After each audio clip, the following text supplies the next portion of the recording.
मैं मेरे ख्याल में खुर्रम साहब वाकई 2.5 घंटे का फ्लाइट का फ़र्क है दुबई और पाकिस्तान का। तो ये लंदन वाले डॉक्टर्स ने मना किया या पाकिस्तान में चंद डॉक्टर्स ने मना किया? नहीं, अब मालिक साहब की बात बिल्कुल दुरुस्त है। अब तो मेडिकल उनको क्लियरेंस मिली तो वो दुबई का उन्होंने ट्रैवल किया है। अच्छा। लिहाजा मेडिकल का मामला तो रिसीड हो गया है। उनके कानूनी मामलात हैं और जो सियासत में उन्हें इंशाल्लाह वापस आना है। उन्होंने मुस्लिम लीग नून की इंतखाबी मुहिम की क़यादत करनी है, तो सियासत में वो वक्त का तयन जो वो बेहतर समझेंगे वो करेंगे और वापस आएंगे।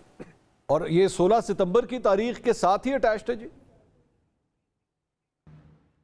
जी, ये भी मेरी चूंकि उनसे अब बराह रास्त गुफ्तगू नहीं हुई, लिहाजा मैं किसी वसूख से नहीं कह सकता। लेकिन जो हम देख रहे हैं 2017 के बाद से जो अभी 6 साल गुजरे हैं, वो 6 साल तो पाकिस्तान की जो सियासी बसात है उसमें भी जो अदलिया भी एक मोहरा थी।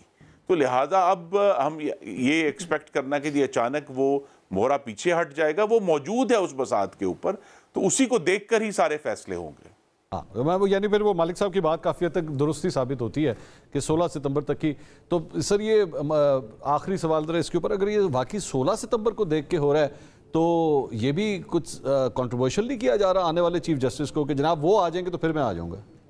देखिए, मेरे ख्याल में निगरान हुकूमत के लिए ऐसा फ़ैसला करना थोड़ा मुश्किल होगा। अगर 16 सितंबर को ज़ाहिर बात है निगरान हुकूमत ही होगी जी, क्योंकि उन्होंने तो इलेक्शन कराने हैं, उन्होंने अपने आप को गैर जानबदार साबित करना है। तो मुझे लगता है कि अगर इमरान खान की गिरफ़्तारी का जहाँ तक मामला है, अगर वो निगरान हुकूमत से पहले उनको गिरफ़्तार नहीं किया जाता तो फिर निगरान हुकूमत के दौरान ऐसा होना मुश्किल हो जाएगा। अच्छा। तो जहाँ तक नवाज शरीफ की वापसी का ताल्लुक है, अब मेरे ख्याल में उनके वापस ना आने की वो वजूहात नहीं हैं जो पहले थी।